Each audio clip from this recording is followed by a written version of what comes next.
ಕೈಯಲ್ಲೇ ಒಂದು degree certificate ಇದೆ. ಆದ್ರೆ ಮುಂದೇನೋ? ಈ ಪ್ರಶ್ನೆ ಸಾಮಾನ್ಯವಾಗಿ ಎಲ್ಲರನ್ನೂ ಕಾಡುತ್ತೆ ಅಲ್ವಾ? ನಾವು ಕಲ್ತ ಶೈಕ್ಷಣಿಕ ಜ್ಞಾನವನ್ನ ಒಂದು ಒಳ್ಳೆಯ ಕೆರಿಯರ್ ಆಗಿ ಪರಿವರ್ತಿಸೋದು ಹೇಗೆ? ಬನ್ನಿ, ಇಂದು ನಾವು RCU FSMA ಅನ್ನೋ ಒಂದು ವಿಶೇಷ ಕಾರ್ಯಕ್ರಮದ ಬಗ್ಗೆ ಆಳವಾಗಿ ತಿಳಿಯೋಣ. ಇದು ನಿಖರವಾಗಿ ಇದೇ ಸಮಸ್ಯೆಗೆ ಒಂದು ಪರಿಹಾರ ನೀಡೋಕೆ ಅಂತಾನೇ ವಿನ್ಯಾಸಗೊಂಡಿದೆ. ಪದವಿ ಮುಗಿಸಿದ ತಕ್ಷಣ ಬಹುತೇಕ ಎಲ್ರೂ ಎದುರಿಸೋ ದೊಡ್ಡ ಪ್ರಶ್ನೆನೇ ಇದು. ನಾವು ಕಾಲೇಜಿನಲ್ಲಿ ಓದೋ ಸಿಲೆಬಸ್ಗೂ ಹೊರಗಡೆ ಕಂಪನಿಗಳು ಹುಡುಕ್ತಿರೋ ಸ್ಕಿಲ್ಸ್ಗೂ ನಡುವೆ ಒಂದು ದೊಡ್ಡ ಗ್ಯಾಪ್ ಇರುತ್ತೆ.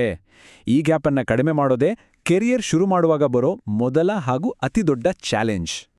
ನೋಡಿ, ಇದರಲ್ಲಿ ಯೂನಿವರ್ಸಿಟಿಗಳ ತಪ್ಪೇನಿಲ್ಲ, ಬದಲಾಗಿ ಇದೊಂದು ಸಹಜವಾದ ಅಂತರ. ಇದಕ್ಕೆ ಬೇಕಾಗಿರೋದು ಒಂದೇ, ಒಂದು ಸೇತುವೆ.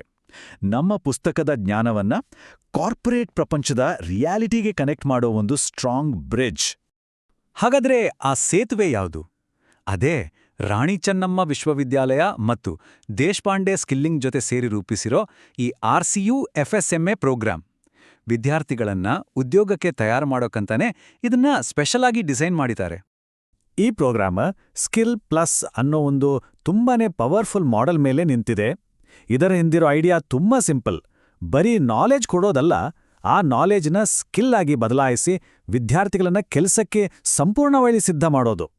ಇಲ್ನೋಡಿ, ಎಷ್ಟು ಸಿಂಪಲ್ ಆದ್ರೂ ಎಷ್ಟು ಎಫೆಕ್ಟಿವ್ ಆಗಿದೆ ಈ ಲಾಜಿಕ್. ನಾವು ಕ್ಲಾಸ್ ರೂಮಲ್ಲಿ ಕಲಿಯೋ ಸ್ಟ್ರಕ್ಚರ್ಡ್ ನಾಲೆಜ್ ಇದೆಯಲ್ವಾ, ಅದಕ್ಕೆ ಪ್ರಾಕ್ಟಿಕಲ್ ಆಗಿ ಅದನ್ನ ಹೇಗೆ ಅಪ್ಲೈ ಮಾಡೋದು ಅನ್ನೋದನ್ನ ಸೇರಿಸಿದಾಗ ಆಗ ಮಾತ್ರ ಒಬ್ಬ ಇಂಡಸ್ಟ್ರಿ ರೆಡಿ ಗ್ರಾಜ್ಯುಯೇಟ್ ರೆಡಿ ಆಗ್ತಾನೆ. ಇದೇ ಸ್ಕಿಲ್ ಪ್ಲಸ್ನ ಸೀಕ್ರೆಟ್. ಇದು ಸುಮ್ಮನೆ ಒಂದು ವಾರದ ವರ್ಕ್ಶಾಪ್ ಅಥವಾ ಸೆಮಿನಾರ್ ಅನ್ಕೋಬೇಡಿ. ಇದು ಬರೋಬ್ಬರಿ 326 ಗಂಟೆಗಳಿಗಿಂತಲೂ ಹೆಚ್ಚು ಕಾಲ ನಡೆಯೋ ಒಂದು ಇಂಟೆನ್ಸಿವ್ ಕರಿಯರ್ ಫೋಕಸ್ಡ್ ಟ್ರೈನಿಂಗ್. ಅಂದ್ರೆ ನಮ್ಮ ಪದವಿ ಜೊತೆಗೆ ವೃತ್ತಿ ಜೀವನಕ್ಕೆ ಬೇಕಾದ ಸ್ಕಿಲ್ಸ್ ಕಲಿಯೋಕೆ ಬೇಕಾದಷ್ಟು ಸಮಯವನ್ನ ಇಲ್ಲಿ ಕೊಡಲಾಗಿದೆ. ಸರಿ, ಹಾಗಾದ್ರೆ ಈ 326+ ಅವರ್ಸ್ನಲ್ಲಿ ಎಕ್ಸಾಕ್ಟ್ ಆಗಿ ಏನೆಲ್ಲ ಕಲಿಯಕ್ಕೆ ಸಿಗುತ್ತೆ? ಈ ಇಡೀ ಪ್ರೋಗ್ರಾಂ ವೃತ್ತಿಪರ ಯಶಸ್ಸಿಗೆ ಬೇಕಾದ 3 ಮುಖ್ಯ ಕಂಬಗಳ ಮೇಲೆ ನಿಂತಿದೆ. ಇಲ್ಲಿ ಗಂಟೆಗಳನ್ನ ಹೇಗೆ ಡಿವೈಡ್ ಮಾಡಿದ್ದಾರೆ ಅಂತ ನೋಡಿದ್ರೇನೆ ಇದರ ಪ್ರಾಮುಖ್ಯತೆ ಗೊತ್ತಾಗುತ್ತೆ. ನೋಡಿ, ಅತಿ ಹೆಚ್ಚು ಸಮಯ ಅಂದ್ರೆ ಸುಮಾರು 40% ಇಂಗ್ಲಿಷ್ ಮತ್ತೆ ಕಮ್ಯುನಿಕೇಷನ್ಗೆ ಕೊಟ್ಟಿದ್ದಾರೆ. ಯಾಕಂದ್ರೆ ಇವತ್ತಿನ ಕಾರ್ಪೊರೇಟ್ ವರ್ಲ್ಡಲ್ಲಿ ಇದೇ ಫೌಂಡೇಶನ್. ಅದಾದ್ಮೇಲೆ IT ಮತ್ತು ಆಪ್ಟಿಟ್ಯೂಡ್ಗೆ ಇಂಪಾರ್ಟೆನ್ಸ್ ಕೊಟ್ಟಿದ್ದಾರೆ. ಇದು ಬರೀ ಇಂಗ್ಲಿಷ್ ಗ್ರಾಮರ್ ಕ್ಲಾಸ್ ಅಲ್ಲ.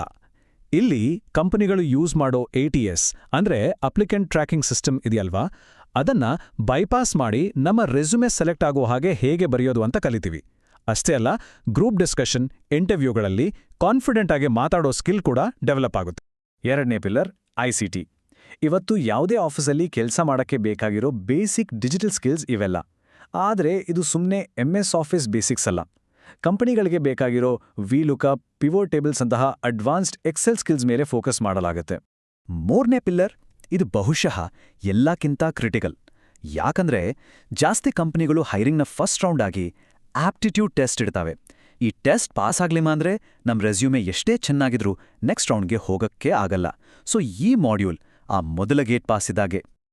ಸರಿ, ಈ 3 ಸ್ಕಿಲ್ಸ್ ಕಲಿಯೋದು ಒಂದು ಕಡೆ ಆದ್ರೆ, ನನಗೆ ಇದೆಲ್ಲ ಬರುತ್ತೆ, ನಾನ್ ಕೆಲಸ ಮಾಡಬಲ್ಲೆ ಅಂತ ಪ್ರೂಫ್ ಮಾಡೋದು ಇನ್ನೊಂದು ಕಡೆ. ಈಗ ಈ ಪ್ರೋಗ್ರಾಂ ಕಲ್ತಿದ್ದನ್ನ ಪ್ರಾಕ್ಟಿಕಲ್ ಆಗಿ ಹೇಗೆ ತೋರಿಸುತ್ತೆ ಅಂತ ನೋಡೋಣ. ಇಲ್ಲಿ ಒಂದೇ ಒಂದು ಫೈನಲ್ ಎಕ್ಸಾಮ್ ಇರಲ್ಲ. ಇದೊಂದು ಜರ್ನಿ. ಪ್ರೋಗ್ರಾಂ ಶುರುವಾದಾಗ ನಮ್ಮ ಸ್ಕಿಲ್ ಲೆವೆಲ್ ಎಲ್ಲಿದೆ, ಮಧ್ಯದಲ್ಲಿ ಎಷ್ಟು ಇಂಪ್ರೂವ್ ಆಗಿದೆ ಮತ್ತು ಕೊನೆಗೆ ಯಾವ ಲೆವೆಲ್ಗೆ ತಲುಪಿದ್ದೀವಿ ಅನ್ನೋದನ್ನ ಸ್ಟೆಪ್ ಬೈ ಸ್ಟೆಪ್ ಆಗಿ ಅಳೆಯಲಾಗುತ್ತೆ. ಮತ್ತೆ ಇಲ್ಲಿ ಅಸೆಸ್ಮೆಂಟ್ ಅಂದ್ರೆ ಪೇಪರ್ ಮೇಲೆ ಎಕ್ಸಾಮ್ ಬರೆಯೋದಲ್ಲ, ಬದಲಿಗೆ ಒಂದು ರಿಯಲ್ ಆಫೀಸ್ನಲ್ಲಿ ಯಾವ ರೀತಿ ಟಾಸ್ಕ್ ಕೊಡ್ತಾರೋ ಅದೇ ಥರದ ಕೆಲಸಗಳನ್ನ ಮಾಡಿ ತೋರಿಸ್ಬೇಕು. ಇದರಿಂದ ಏನಾಗುತ್ತೆ ಅಂದ್ರೆ ನಾವು ಬರೀ ಕಲ್ತಿಲ್ಲ, ಕೆಲಸ ಮಾಡಕ್ ರೆಡಿ ಇದೀವಿ ಅಂತ ನೇರವಾಗಿ ಪ್ರೂವ್ ಆಗತ್ತೆ. ಇಷ್ಟೆಲ್ಲ ಟ್ರೈನಿಂಗ್, ಪ್ರಾಕ್ಟೀಸ್, ಅಸೆಸ್ಮೆಂಟ್ ಎಲ್ಲ ಆದ್ಮೇಲೆ ಫೈನಲ್ ಆಗಿ ಒಬ್ಬ ಸ್ಟೂಡೆಂಟ್ಗೆ ಕೈ ಸೇರೋದು ಏನು, ಅವ್ರ ಎಫರ್ಟ್ಗೆ ಸಿಗೋ ರಿಸಲ್ಟ್ ಏನು, ಅದನ್ನ ನೋಡೋಣ ಬನ್ನಿ. ಈ ಗ್ರೇಡಿಂಗ್ ಸಿಸ್ಟಮ್ ಇದೆಯಲ್ವಾ, ಇದು ನಮ್ಮ ಮಾರ್ಕ್ಸನ್ನ ನೇರವಾಗಿ ಕಂಪನಿಗಳಿಗೆ ಅರ್ಥ ಆಗೋ ಭಾಷೆಗೆ ಟ್ರಾನ್ಸ್ಲೇಟ್ ಮಾಡುತ್ತೆ. ಇಲ್ಲಿ ಔಟ್ಸ್ಟ್ಯಾಂಡಿಂಗ್ ಅಂದ್ರೆ ಎಕ್ಸಾಮ್ನಲ್ಲಿ ಒಳ್ಳೆ ಮಾರ್ಕ್ಸ್ ಅಂತ ಅಲ್ಲ. ಅದರ ಅರ್ಥ ಈ ವ್ಯಕ್ತಿ ಇಂಡಸ್ಟ್ರಿಗೆ ರೆಡಿ ಇದ್ದಾರೆ, ನಾಳೆಯಿಂದನೇ ಕೆಲ್ಸಕ್ಕೆ ಜಾಯ್ನ್ ಆಗ್ಬೋದು ಅಂತ.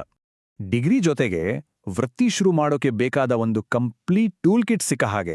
ಇದರಲ್ಲಿರೋ ಪ್ರತಿಯೊಂದಕ್ಕೂ ಅದರದೇ ಆದ ವ್ಯಾಲ್ಯೂ ಇದೆ. ಸರ್ಟಿಫಿಕೇಟ್ ಇರ್ಬೋದು, ಲಿಂಕ್ಡ್ಇನ್ಗೆ ಹಾಕೋ ಡಿಜಿಟಲ್ ಬ್ಯಾಜ್ ಇರ್ಬೋದು, ಅಥವಾ ಟಾಪ್ ಪರ್ಫಾರ್ಮರ್ಗೆ ಸಿಗೋ ಲೆಟರ್ ಆಫ್ ರೆಕಮೆಂಡೇಶನ್, ಇವೆಲ್ಲವೂ ನಮ್ಮನ್ನ ಬೇರೆಯವರಿಗಿಂತ ಒಂದು ಹೆಜ್ಜೆ ಮುಂದೆ ನಿಲ್ಸತ್ತೆ. ಕೊನೆಯದಾಗಿ ಈ ಇಡೀ ಪ್ರೋಗ್ರಾಂನ ಹಿಂದಿರೋ ದೊಡ್ಡ ವಿಷನ್ ಏನು ಅಂತ ನೋಡೋಣ. ಇದರ ಗುರಿ ಬರೀ ಜಾಬ್ ಕೊಡಿಸೋದಲ್ಲ, ಬದಲಿಗೆ ಆತ್ಮವಿಶ್ವಾಸ, ಕೌಶಲ್ಯ ಮತ್ತು ಉದ್ಯಮಶೀಲ ಮನೋಭಾವದ ಪದವೀಧರರ ಪೀಳಿಗೆಯನ್ನು ರಚಿಸುವುದು, ಅಂದ್ರೆ ಫ್ಯೂಚರ್ ಲೀಡರ್ಗಳನ್ನು ತಯಾರು ಮಾಡೋದು. ಹಾಗಾದ್ರೆ ಈ ಎಲ್ಲ ವಿಶ್ಲೇಷಣೆಯನ್ನ ಒಂದು ಚಿಕ್ಕ ಪ್ರಶ್ನೆಯೊಂದಿಗೆ ಮುಗಿಸೋಣ. ನಮ್ಮ ವೃತ್ತಿ ಜೀವನದ ಪಜಲ್ನಲ್ಲಿ ಮಿಸ್ಸಾಗಿರೋ ಪೀಸ್ ಈ ಸರಿಯಾದ ಸ್ಕಿಲ್ಸ್ ಇರ್ಬೋದಾ? ಬಹುಶಃ ನಮ್ಮ ಡಿಗ್ರಿ ಮತ್ತು ನಮ್ಮ ಕನಸಿನ ಕೆಲಸದ ನಡುವೆ ಸೇತುವೆ ಕಟ್ಟೋದು ನಮ್ಮ ಕೈಯಲ್ಲೇ ಇದೆ.